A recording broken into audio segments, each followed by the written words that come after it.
The individual recognized by history as Oskar Schindler was born on April 28, 1908, in the locality of Zwittau, situated in the Moravian region, a territory that at the time belonged to the Austro-Hungarian Empire and currently corresponds to the Czech Republic. His father was Johann Schindler, known by the nickname Hans, proprietor of an enterprise dedicated to the commercialization of agricultural machinery. His mother, Franziska Schindler, born Luse, devoted herself to domestic activities. The couple had one additional child, a daughter named Elfriede, who came into the world in 1915. The Schindler family resided in an area of the Austro-Hungarian Empire designated as the Sudetenland. Unlike the majority of other regions that would eventually constitute the Czech Republic, this territory was inhabited predominantly by ethnic Sudeten Germans, in contrast to the Czech population. Consequently, the Sudetenland maintained a closer cultural proximity to Germany than to the milieu of Prague, located merely a few hours away. Throughout his formative years, Schindler and the entire community surrounding him utilized German as their native tongue. Oskar's early years were characterized by a turbulent childhood within this context. His father exhibited problematic behavior, marked by excessive consumption of alcoholic beverages and promiscuous conduct that included extramarital relations, in addition to significant emotional instability. Accounts indicate that he allegedly committed an act of sexual violence against his sister-in-law during an intoxicated episode, an incident that purportedly resulted in the birth of an illegitimate child, Oskar's half-sister, who apparently perished at a young age. As might be expected, the relationship between father and son proved conflictual from an early age. Oskar attended the region's primary and secondary educational institutions. Although he demonstrated no particular dedication to his studies, there exists a frustrating scarcity of documented information regarding his formative years, a gap that Schindler himself chose not to fill when subsequently interviewed. While Oskar was growing up, events were occurring across Europe which would have huge consequences for the continent and indeed Schindler's own life path. They would also make him a national of a different country before he reached his teenage years. Ever since the 1870s, the great powers of Europe, Britain, France, Germany, Russia, and Austria-Hungary, had been on a collision course with each other, fueled by colonial rivalry in the scramble for Africa, and by nationalism and competition between Austria, Hungary, and Russia to claim territory in the Balkans as the Ottoman Empire collapsed there. Eventually, in the summer of 1914, these simmering tensions exploded into war after a crisis between the Austro-Hungarian government and the Kingdom of Serbia in the Balkans ballooned out of control. In the early days of August, an alliance of Britain, France and Russia went to war with Austria. Hungary and Germany, who were also allied with Bulgaria and the Ottoman Empire. The conflict would soon expand to become the First World War, as powers such as Japan and the United States eventually became involved. As they did, Germany and Austria-Hungary faced impossible odds, and eventually, in 1918, the war resulted in defeat for the two Central European powers. Even before the war ended, the Austro-Hungarian Empire was entering a crisis which would have profound implications for Schindler's homeland in the Sudetenland. As it became clear that the war effort was doomed in the late summer and early autumn of 1918, the Austro-Hungarian Empire, comprised of a wide array of different nationalities such as the Hungarians, Czechs, Croats, Slovaks, and Serbs, began to fall apart. In October 1918, weeks before the First World War actually ended, Czech and Slovak separatists in the northern parts of the empire declared independence from Vienna, announcing the creation of a new independent state of Czechoslovakia. This included Schindler's native region, the Sudetenland, a territory which admittedly was comprised much more of ethnically German families like the Schindlers than either Czechs or Slovaks. The new Czechoslovak government was unclear how to proceed in the aftermath of the war regarding predominantly German parts of their new nation, like the Sudetenland, and asked the main victors in the war, Britain, France, and the US, to adjudicate on the matter during the peace negotiations at Versailles outside Paris in 1919. The general consensus here was that both Germany and Austria should be weakened as much as possible in the aftermath of the war. Thus, the Treaty of Saint-Germain, which covered the post-war settlement in the lands of the former Austro-Hungarian Empire, decreed that the Sudetenland would remain a part of the newly formed state of Czechoslovakia. Consequently, Schindler grew up from 1918 onwards as a citizen of this new state. The issue of the Sudetenland, though, would emerge again soon. After just about making his way through secondary school in the early 1920s, Schindler went on to a technical school. However, he was expelled in 1924 shortly after his arrival for forging his grade report. Eventually, he was allowed back, though henceforth he was referred to by his classmates as Schindler the Crook. This was not the only issue of criminality which he confronted around this time. In 1925, Hans Schindler, who sold insurance premiums as a side job to make extra money, was accused by some of his customers of embezzling money from them. Hans in turn blamed his son for the crime, though many years later, Oskar's wife would claim that Hans had himself been responsible.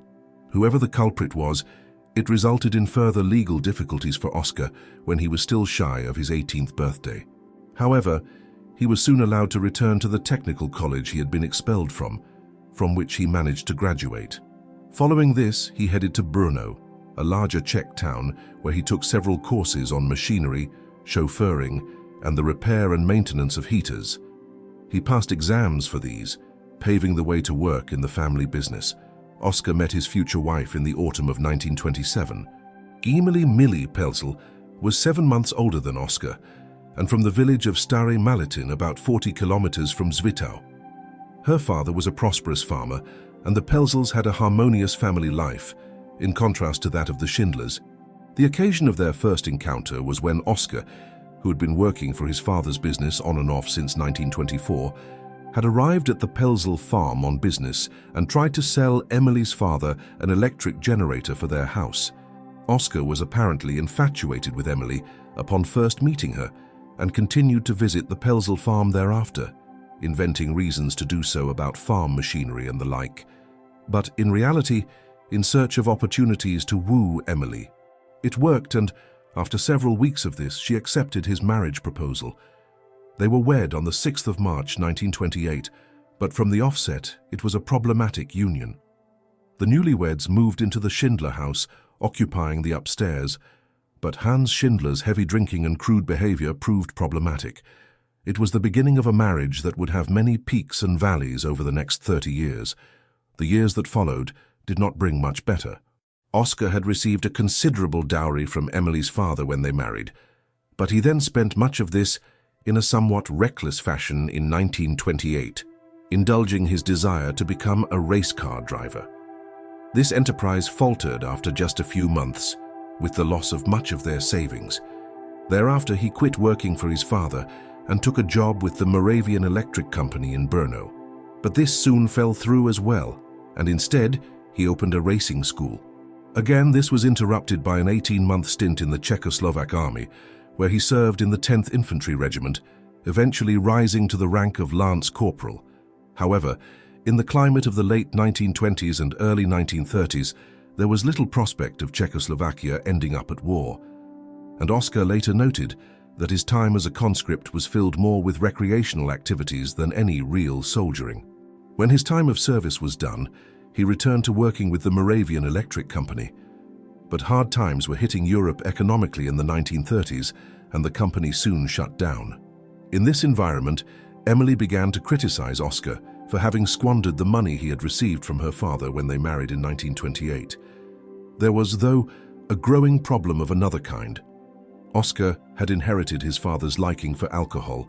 This had been something of an issue from the early days of his marriage to Emily, but it became increasingly problematic during the early 1930s once he found himself out of work and at a loose end. He was arrested twice in 1931 and 1932 for public drunkenness and was imprisoned on one of these occasions for 24 hours before being fined and released. However, this early experience of detention did not deter him, and Oskar was arrested 2 more times before the end of 1932. Eventually, he was sentenced to 4 days in prison and fined 200 crowns, a not insignificant sum for a couple down on their luck financially and a man who was out of work. Things improved moderately from that point on, But it would not be his last brush with the law, and his increasing alcoholism continued unabated, albeit with fewer run-ins with the police.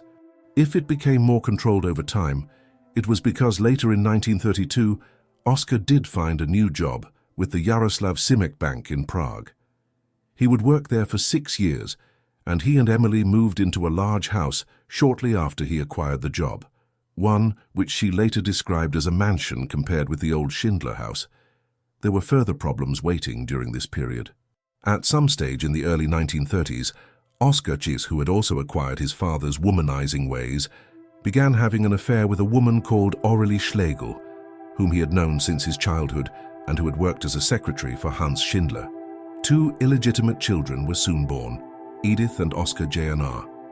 Emily, with whom Oskar never had any children, was seemingly fully aware of the affair after a certain point and of the children born out of wedlock. Oskar was a neglectful parent, in part perhaps because he may have doubted that he was actually Edith and Oskar Jr.'s father to begin with. One might ask at this point why Emily stayed with him in what were already rocky first years to their marriage. She later stated that, in spite of his flaws, Oskar had a big heart and was always ready to help whoever was in need. He was affable, kind, extremely generous and charitable, but at the same time, not mature at all. He constantly lied and deceived me, and later returned feeling sorry like a boy caught in mischief, asking to be forgiven one more time, and then we would start all over again. Thus, the pattern of much of Schindler's life, the drinking, the affairs, and the shaky finances, were all in evidence from the early 1930s onwards. While Schindler's personal affairs were becoming rockier in the early 1930s, events were occurring beyond the borders of Czechoslovakia, which would soon have a bearing on Oskar's own life and that of his country, and then subsequently on global affairs. In neighboring Germany, the country's politics had descended into revolution and instability in the period immediately after the end of the First World War. The ruler of the German Empire, Kaiser Wilhelm II, had abdicated in the closing days of the war, bringing the empire to an end. It was replaced by a new republic, but this encountered severe unrest and revolutions in cities like Berlin and Munich, as socialists and communists attempted to claim power in the same manner that the Bolsheviks had in Russia in 1917. A counter-revolution of right-wing German nationalists rose up to meet this left-wing revolution. Many political movements emerged out of this, one of the most extreme being the National Socialist German Workers' Party, or Nazis, headed by Adolf Hitler. Based on an ideology of seeking revenge for Germany's humiliation and loss of territory in the First World War, as well as a conspiracy theory that Jews and communists were seeking to destroy Germany, the Nazis soon attempted a revolt in their core base in Bavaria in November 1923. This insurrection had failed, and the stabilization of Germany's politics in the mid-1920s left the Nazis a peripheral, minor political force in southern Germany for most of the remainder of the 1920s. All of this changed, though, in late 1929. That autumn, the economic boom which had benefited Europe and the Americas for years came to a shuddering halt as the stock markets on Wall Street in New York City incurred huge losses. The Great Depression followed, and Germany was hit particularly badly on account of its huge national debt, the result of having enormous war reparations payments imposed on it by Britain and France at the end of the First World War. As ordinary Germans lost their jobs and their life savings, millions of Germans turned to more radical political groups. The Nazis suddenly surged in support, becoming the second largest political party in the country in elections in 1930, and then the largest in 1932.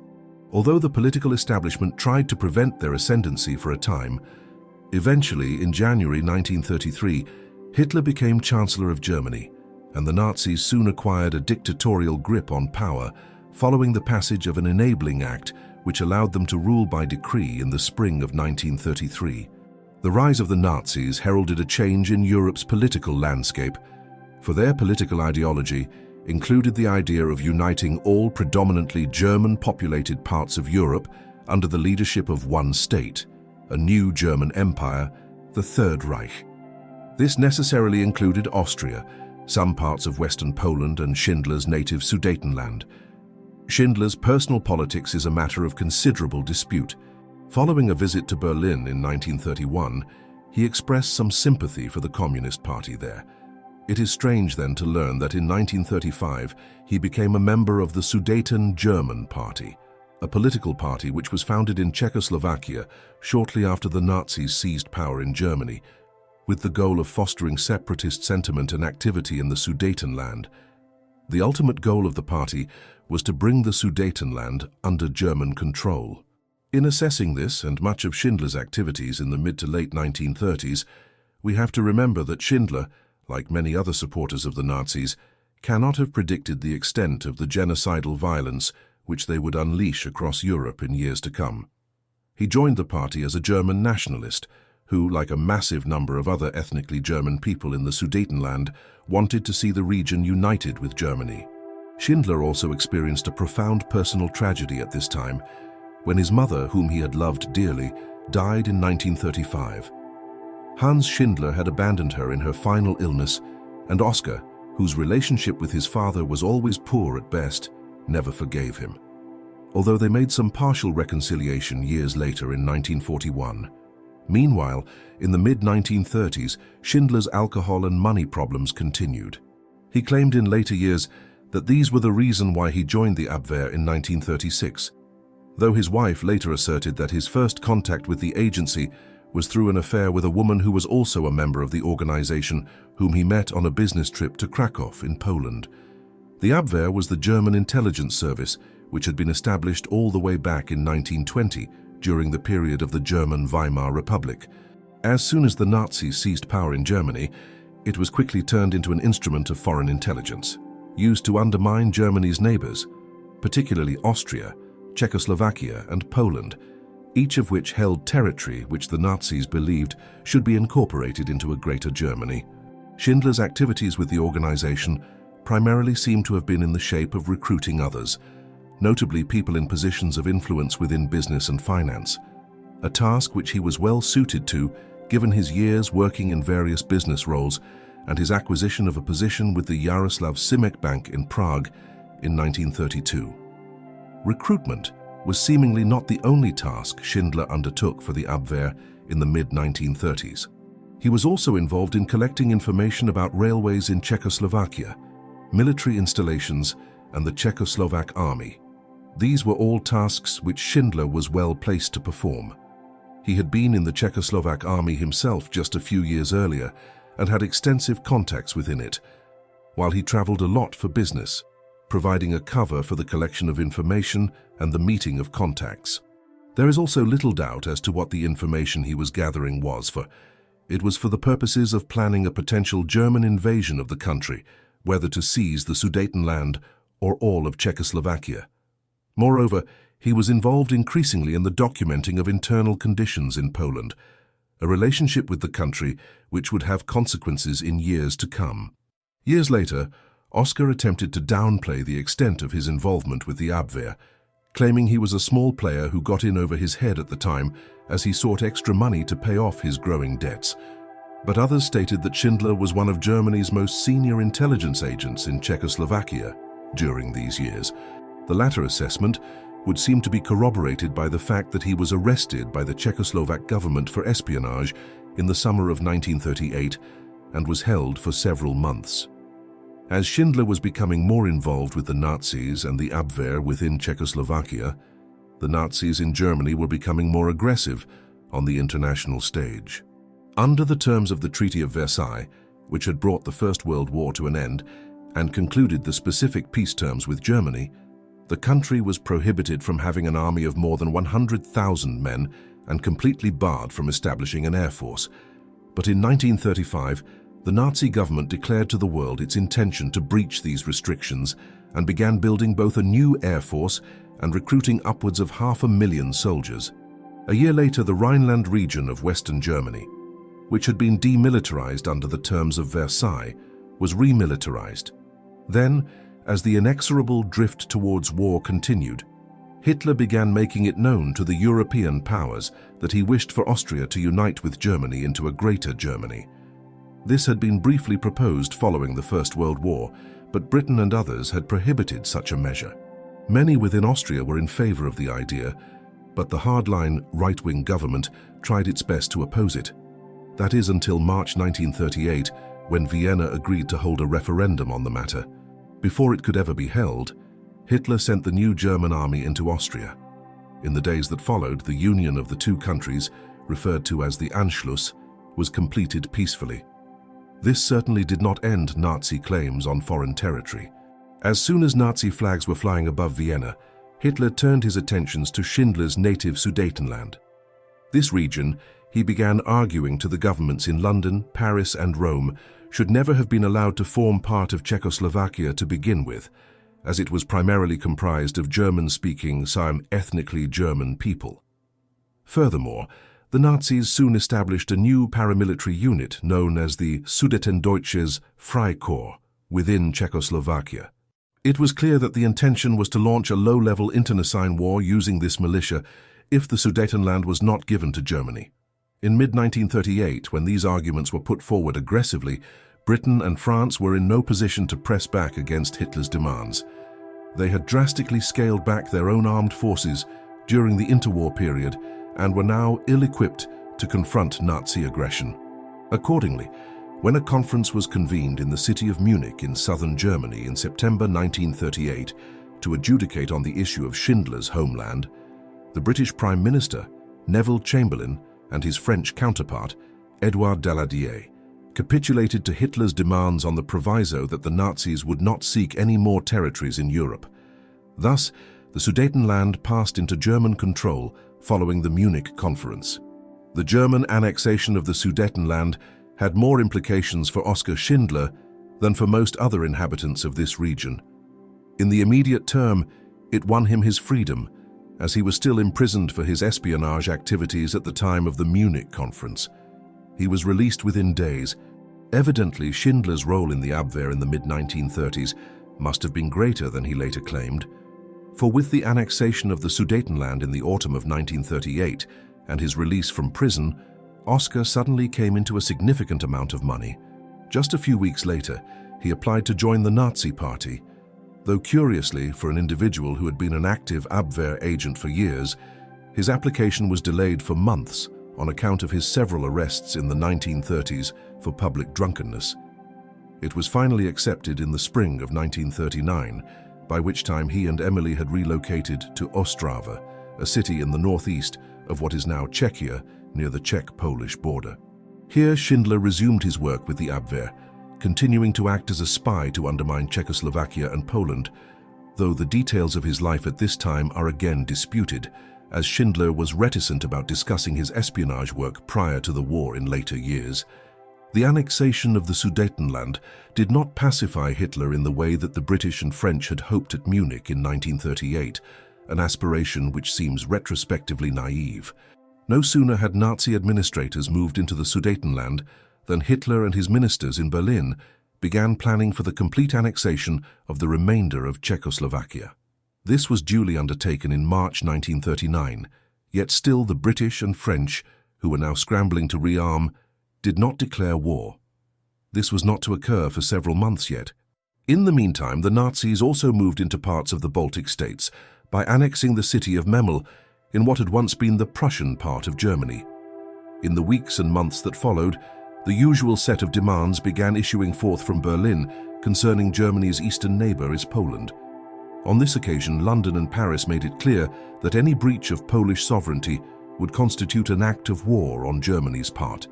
Thus, when the Nazis invaded Poland on the 1st of September 1939 after a false flag operation, Britain and France responded by declaring war on Germany 2 days later.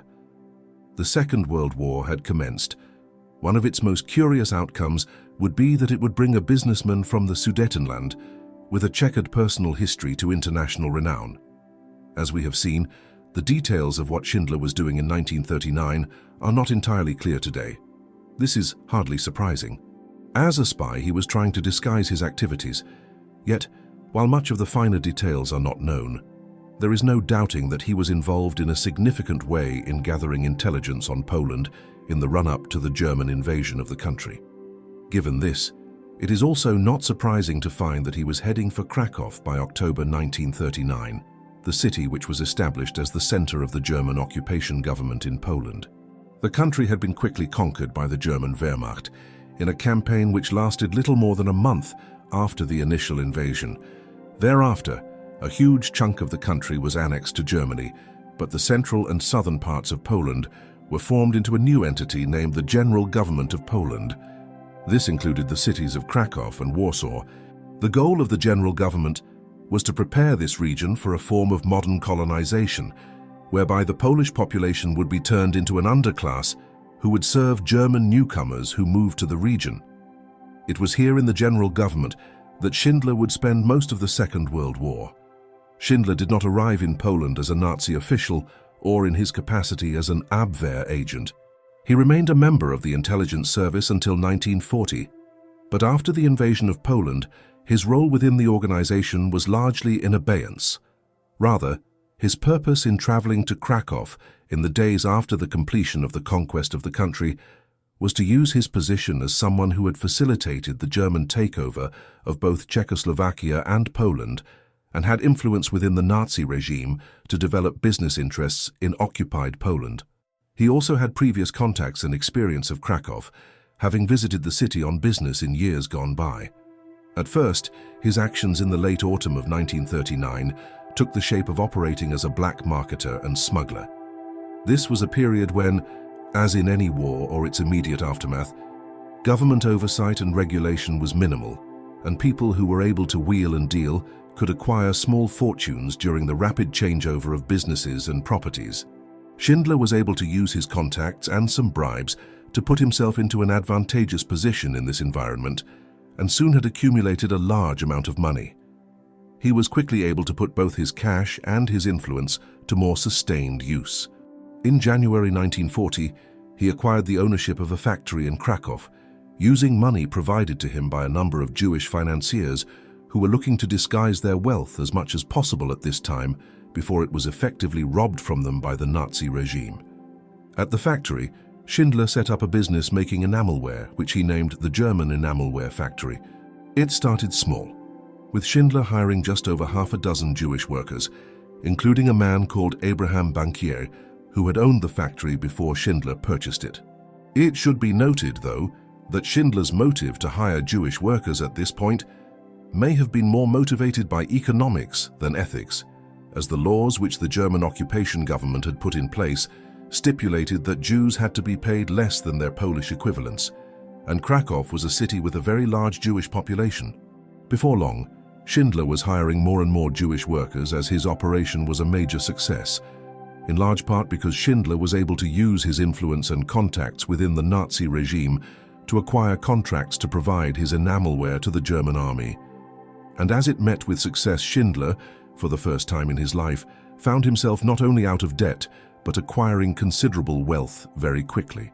When Schindler went to Poland late in 1939, he was arriving to the part of Europe which had the highest concentration of Jewish people anywhere in the continent, approximately 3.5 million altogether. This was very significant.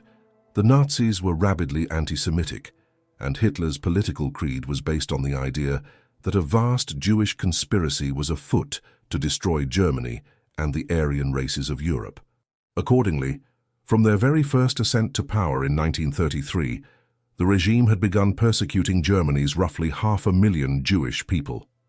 At the outset, this had involved the introduction of a series of laws which effectively robbed German Jews of their citizenship and persecuted them economically and socially. The idea was to apply enough pressure that they would eventually decide to leave Germany altogether.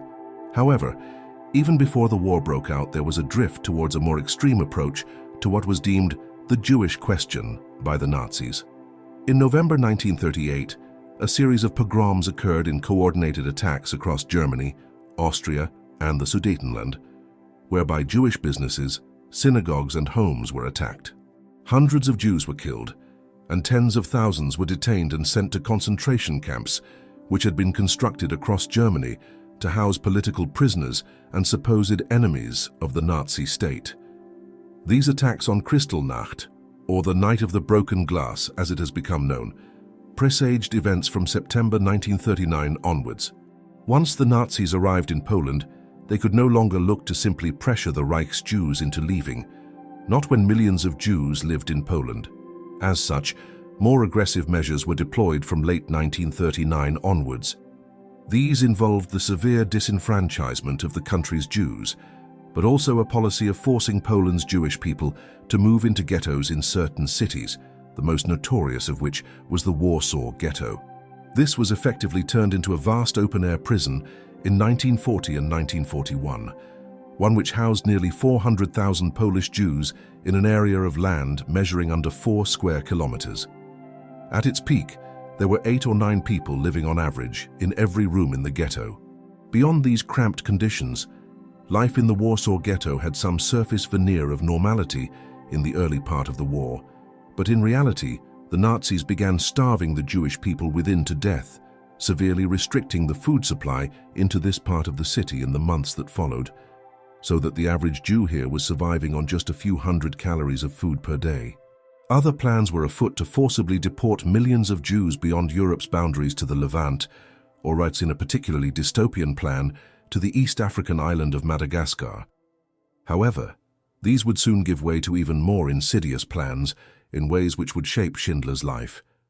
In these early days of the persecution of Poland's Jews, Schindler's activities were a balance between his business activities and also humane treatment of his workers.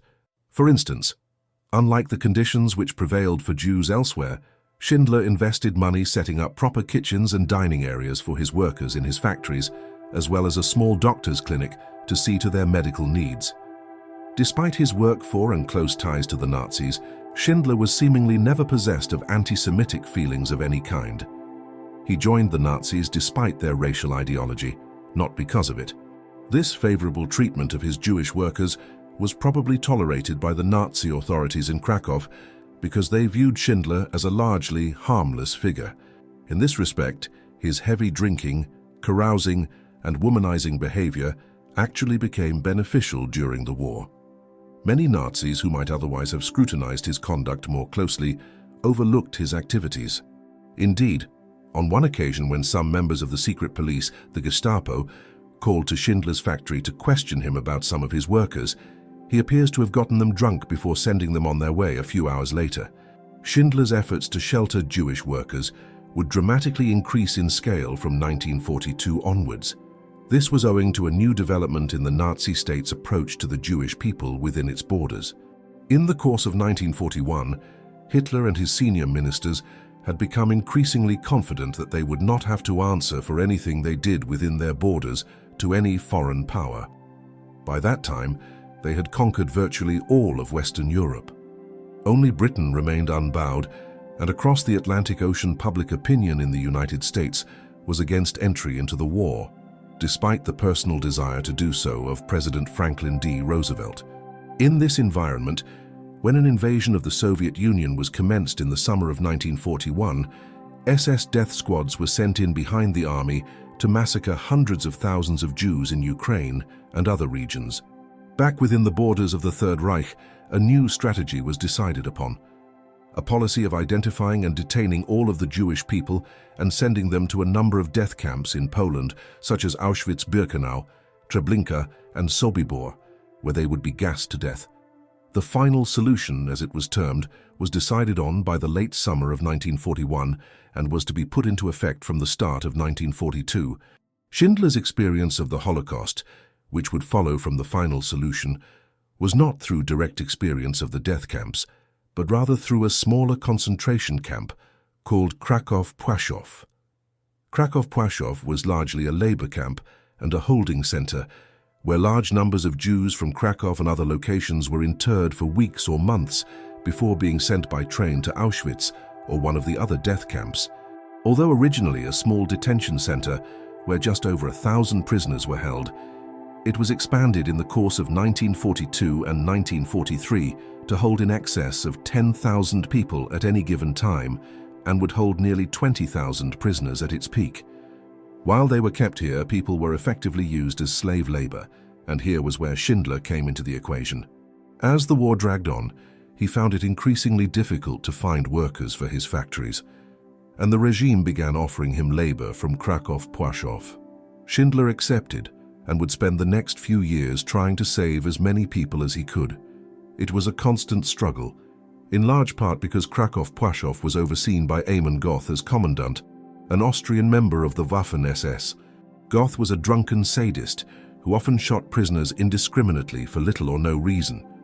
It was this individual that Schindler would have to contend with during the years of the Holocaust. If there was a moment in Schindler's life when he moved from being a partial member of the Nazi regime, who treated his workers slightly better than most others, to being somebody who was committed to saving the lives of the Jews who worked for him, then it surely occurred in the months between the summer of 1942 and the spring of 1943, as the Kraków ghetto was liquidated. The Kraków ghetto was much smaller than its equivalent in Warsaw, but it nevertheless had housed over 15,000 Jews at its height in 1941. Early in 1942, following the initiation of the final solution, orders had been sent into Poland for the liquidation of the ghettos in the months to come. That summer, the sinister process of forcibly removing thousands of Jews from the ghettos and sending them on trains to the concentration camps began. In Kraków, this was overseen from the end of May by SS Oberführer Julian Schörner. Most of it was completed within the space of a few weeks, after which only a few thousand Jews were left here as laborers.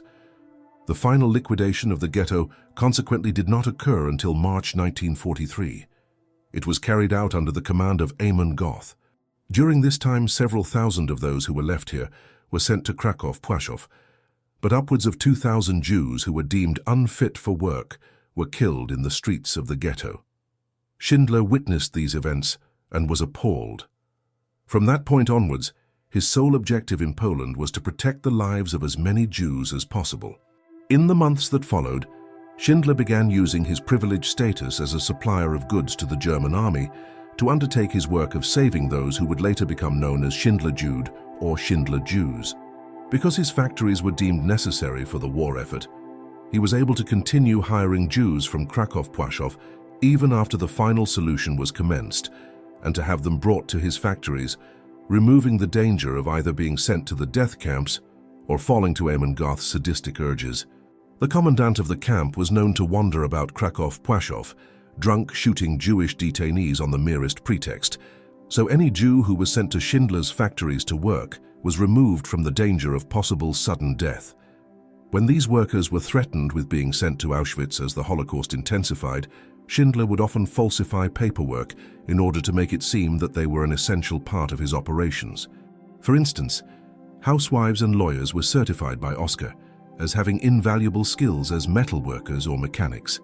When others became sick or incapacitated so that they could not work, he did his best to disguise this fact as well, as a revelation of illness and an inability to work meant almost certain death for any Jew in wartime Poland.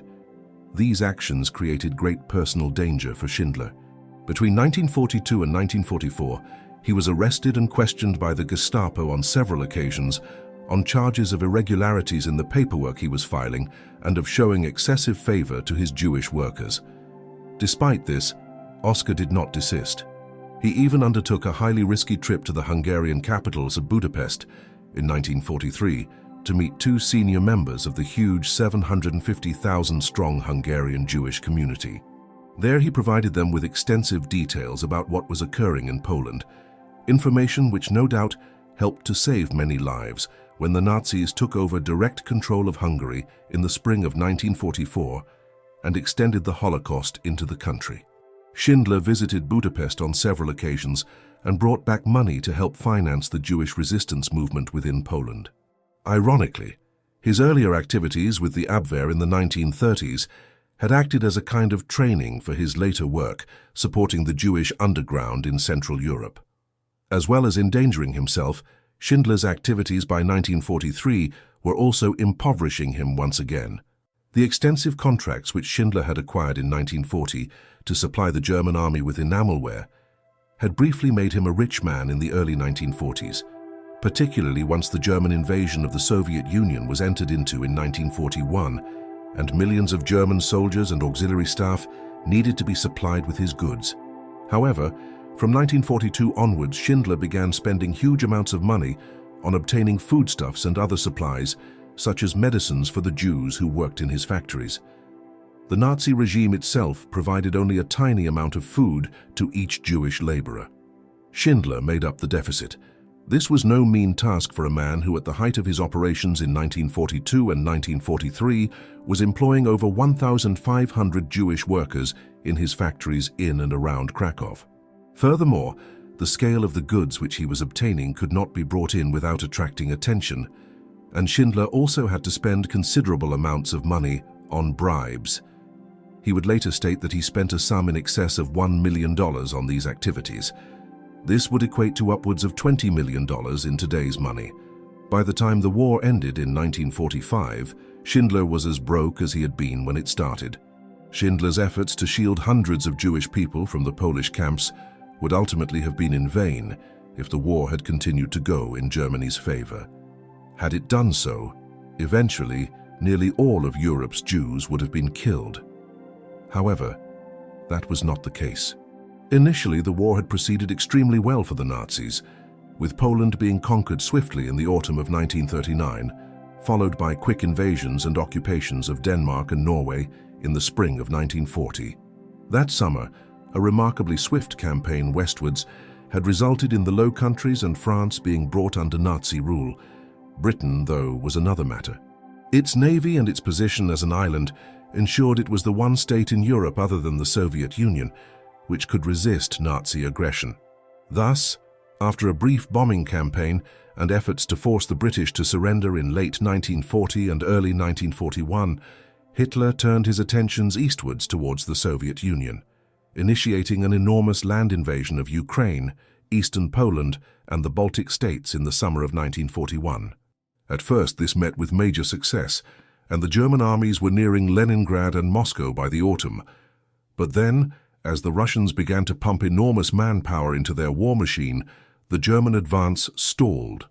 The winter of 1941 was significant in more ways than one. That December, the United States also entered the war, and a new alliance of Britain, the US, and the Soviet Union now emerged. As a consequence, 1942 saw the gradual turning of the tide, as the German and Italian campaign was stymied in North Africa, and then the Russians won a major victory over the Germans at the Battle of Stalingrad in southwestern Russia. The following year, the Allies went on the offensive, with the Russians beginning to push the Germans back eastwards, and the Western Allies initiating an invasion of southern Italy that summer after the victorious conclusion of the North Africa campaign came earlier that year. By that time, it was clear that the war would end in German defeat, barring the development of a weapon such as a nuclear bomb by the Germans, or a major falling out amongst the Allies. Neither of these eventualities came close to occurring, and in the summer of 1944, a new Western Front was opened by the US and Britain in France. Paris and other key cities in Western Europe, such as the port of Antwerp, were soon liberated by the Allies. The Third Reich's days were now numbered, and with it the possibility increased that the Russian advance would reach into Poland before the many Jews whom Schindler was protecting were ultimately killed by the Nazi regime. As the Russians advanced westwards into Ukraine and Poland in the summer and autumn of 1944, the Nazis began the process of evacuating much of eastern and central Poland and dismantling the concentration camps there. Ultimately, Kraków-Płaszów concentration camp would not be liberated until January 1945, but by the summer of 1944, plans were underway to remove the factories from the area. Schindler was in danger of having his right to retain Jewish labor for his businesses removed altogether, as in the desperate military situation which the Nazi state found itself in. By this time, enamelware was no longer considered vital to the war cause. He was advised by Mitek Pemper, a secretary of Amon Goths who was himself a Polish Jew, to consider switching his business to begin making anti-tank weapons in order to be allowed to continue to shield his Jewish workers. But instead, Schindler used his contacts, his powers of persuasion, and a healthy amount of bribes to convince Goth and many other officials in the general government, many of whom were immensely corrupt, to allow him to move his factory operations to Brunlitz in his native Czech region, and to allow him to move hundreds of his workers from Poland in the process. This was duly sanctioned in the early autumn of 1944. The move from Kraków to Brunlitz occasioned the development of Schindler's famed list, a roll of the names of approximately 1,200 Jews who were to be sent to Brunlitz to work at Schindler's new factories, and thus would be spared the fate of most of those at Krakow-Płaszów concentration camp, the great majority of whom were sent to Auschwitz and near certain death in the autumn and winter of 1944. The list was drawn up by Oskar, his wife Emily, who had joined him in Poland back in 1941, Pemper, and several others such as Abraham Bankier and Marcel Goldberg. On it were included the names of all of Schindler's workers at his factory in Krakow and scores more from amongst those held at Krakow-Płaszów. However, they very nearly all perished. When most of these Jews were deported from Krakow-Płaszów in the late autumn of 1944, they were mistakenly sent on different trains to Gross-Rosen concentration camp and Auschwitz. When he learned what had occurred, Schindler quickly managed to have the bulk of them, who had been sent to Gross-Rosen, released. However, it was more difficult to secure the discharge of 300 female Jews who had been sent to Auschwitz. Schindler dispatched his secretary there, where they were only discharged when he agreed to pay a bribe of 7 Reichsmarks for every worker. This is the only case that we know of where hundreds of Jews were allowed to leave Auschwitz alive to be sent somewhere other than another concentration camp. Once the Schindler Jude had been brought to Brunlitz, the main task for Oskar and Emily was to ensure that they were not removed from there again before the war ended. Its conclusion was now looming nearer and nearer. The Western Allies crossed into Western Germany in the first weeks of 1945 and began a rapid advance into central and southern Germany in the spring. More significantly, the Soviets had begun their final drive into Eastern Germany in January 1945 and by early April had surrounded Berlin, signaling the final stages of the war. Oskar and Emily Schindler continued their humanitarian efforts throughout this time. In January 1945, 120 Jewish prisoners were removed from Goliszow, a sub-camp of Auschwitz, to supply workers to Schindler's factory at Brunlitz. These 120 men were sent westwards in a cattle wagon, with no heating in the depths of winter and without any food. When they arrived to Brunlitz, 13 of them were dead and another 107 were starving and frostbitten. Schindler refused to allow the Nazi commander in charge of the train to burn the bodies of the deceased, and instead had them buried with full Jewish rites near the Catholic cemetery. The 107 survivors were nursed back to health at Brunlitz in the days and weeks that followed. The Second World War came to an end in the first days of the summer of 1945. Hitler killed himself in the Reich Chancellery bunker in Berlin on the 30th of April, and Motti, when his designated successor, Joseph Goebbels, did the same a day later. The other heads of the government began negotiating Germany's formal surrender, even as the Russians closed on the center of Berlin. As an individual who had been high up in the Abwehr in the 1930s and who had profited extensively from the occupation of Poland from the autumn of 1939 onwards, Schindler might have now been facing arrest and trial like so many others involved in the regime. However, he had been supplied with several letters from some of the Jews who had been with him for extensive periods of time, which attested to his having saved their lives. He was also gifted a gold ring inscribed with the words, "Whoever saves one life saves the world entire," seal, which had been fashioned using gold supplied by another Schindler Jude, Simon Gerre. With these, Oskar and Emily set off west as the war ended, hoping to avoid falling into the hands of the Soviet authorities. This they successfully did, and by the autumn of 1945, they were settled in the US zone of occupation in Bavaria, in southern Germany. There their evidence was presented to the authorities. Schindler was not to be prosecuted. The end of the war left Schindler back where he had been before it started, broke. Though he had briefly become a millionaire in relative terms in Poland in the early 1940s, he had lost everything in paying bribes and acquiring black market goods to keep the hundreds of Jews at his factories alive in the final years of the war. He once again tried his hand at various business ventures in the post-war period, but in the highly unstable economic climate of post-war Germany, these did not prosper. Much of this was owing to his old habits. Schindler never quit his excessive drinking, and his health began to deteriorate from it as he entered his 40s. Nevertheless, he was kept afloat during these years by many of the Jewish people whose lives he had saved. Many of these had left Europe to head to the nascent state of Israel in the Holy Land following the war. But they kept in touch with the Schindlers, and often he would receive some financial support, either from there or from those who remained in Europe. Despite this, he and Emily decided in the late 1940s to head for Argentina in South America, a country with a large ethnically German community and also one of the largest concentrations of the Jewish diaspora in the world. Here they hoped to make a fresh start. In Argentina, Schindler learned that he was not a farmer. He tried his hand at raising chickens first and then diversified into otters for their fur. Oskar assured Emily they would soon be millionaires as the fur industry was booming. Trouble arose immediately, though, when Oskar soon realized that the otters he was raising were in fact nutrias, a similar-looking creature, but effectively a species of South American rodent. Problems mounted, and by the mid-1950s, Schindler was facing growing debts which he could not repay in Argentina. The Schindlers only survived thanks to the continuing generosity of those whom he had saved during the war and their relatives. However, Oskar and Emily's marriage did not last in Argentina.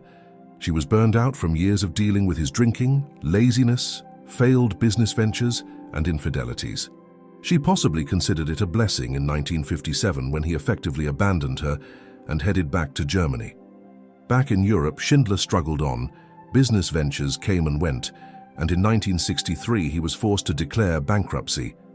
An initiative to have a movie of his life made, one which would be directed by the acclaimed Austrian director Fritz Lang, fell through, though, true to form, Schindler quickly spent the advance he was given on the rights to his story.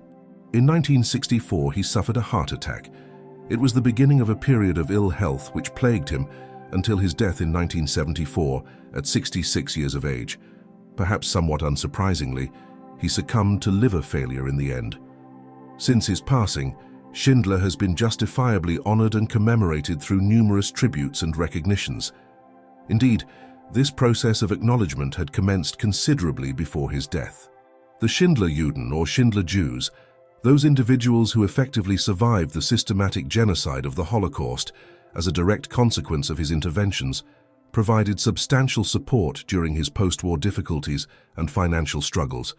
Most notably and symbolically, in 1962, a carob tree was ceremonially planted in recognition of Schindler's humanitarian actions at Yad Vashem, the solemn memorial site established to honor the victims of the Holocaust, located on the Mount of Remembrance in Jerusalem. This tree was positioned within the Garden of the Righteous among the Nations, a sacred space dedicated to those who risked everything to save Jewish lives. 4 years thereafter, in 1966, he was bestowed with the Order of Merit by the government of the Federal Republic of Germany. As previously mentioned, there existed plans during his lifetime, though ultimately unsuccessful, to produce a cinematic production documenting his remarkable actions in occupied Poland throughout the Second World War. A film, as the overwhelming majority of us are cognizant, did eventually materialize in the form of Steven Spielberg's critically acclaimed Schindler's List in 1993, which garnered the Academy Award for Best Motion Picture among numerous other accolades. That same pivotal year, both Oskar and Emily Schindler were officially designated as Righteous Among the Nations, an honorary title conferred upon non-Jewish individuals or Gentiles who placed their own lives in jeopardy during the Second World War to rescue Jewish people from extermination. He remains one of the remarkably few active members of the Nazi Party to have been accorded this profound distinction. Oskar Schindler was an profoundly enigmatic and contradictory figure whose character defies simple categorization. If one were to examine the trajectory of his life up to the early 1940s, the narrative does not present favorably. By the time he reached his early 20s, he was already developing a serious dependency on alcohol and was apprehended by authorities on numerous occasions for public disorder offenses and disruptive behavior.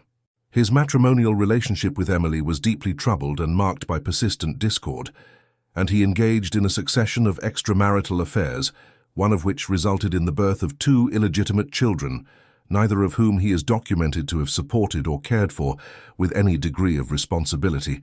Subsequently, when the National Socialist regime ascended to power in Germany during the 1930s, Schindler commenced activities as an intelligence operative for them within Czechoslovakia, actively undermining the sovereignty and security of his own nation and assisting in gathering critical strategic information in the late 1930s, that would facilitate the eventual invasion of Poland.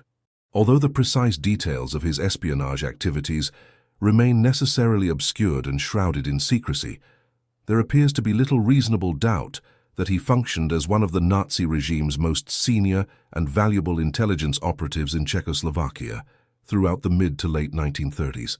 He subsequently leveraged his cultivated influence and connections with the regime following the invasion of Poland in the autumn of 1939 to acquire confiscated property in the newly occupied territories and establish his commercial enterprises there.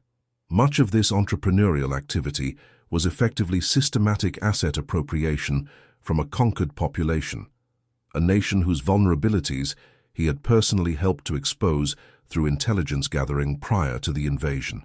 However, from the early 1940s onward, a dramatic transformation occurred, and the Oskar Schindler who is celebrated and venerated throughout the world gradually emerged. As the Nazi regime's increasingly severe and barbaric anti-Jewish policies intensified across occupied Poland, and as he was directly confronted with the horrifying reality of what the regime was systematically perpetrating, a profound moral awakening and fundamental shift in conscience occurred within Schindler. He began earnestly attempting to shield and protect his Jewish workers from the imminent possibility of death, rather than merely viewing them as expendable resources or a convenient means to enrich himself financially. Such was the depth and sincerity of Schindler's moral transformation that over the subsequent years, he expended virtually every penny of the considerable fortune he had accumulated during his initial years in Poland in desperate attempts to save as many Jewish lives as possible from being murdered at Amon Goeth's brutal concentration camp at Płaszów, or from being deported to one of the notorious death camps such as Auschwitz-Birkenau, Treblinka, or Sobibor. As the Holocaust progressed toward its catastrophic conclusion and the Second World War entered its final, chaotic stages, Schindler became directly and personally responsible for preserving the lives of approximately 1,200 Jews by adamantly insisting to Nazi authorities that these individuals were absolutely essential and indispensable for operating his manufacturing facility at Brenneneck. Without his intervention and protection, they would have almost certainly been transported to their deaths in the gas chambers. His existence following the war's conclusion proved to be as chaotic, unstable, and directionless as it had been prior to the rise of the Nazi movement in the early 1930s. In a profound sense, this biographical symmetry perhaps reflected something fundamental about who Schindler truly was at his core, a deeply troubled and flawed man who nonetheless proved capable of extraordinary acts of moral courage and humanitarian goodness, and who ultimately left an indelible mark upon world history through the latter qualities. What is your perspective on the complex legacy of Oskar Schindler? Do his early collaborative dealings with the Nazi regime in some manner diminish or tarnish his ultimate legacy? Or were these actions simply attributable to his naivety and lack of awareness regarding what the Nazi apparatus was truly capable of perpetrating? We invite you to share your thoughts and reflections in the comment section below. In the meantime, we extend our sincere gratitude for your attention and for watching this presentation.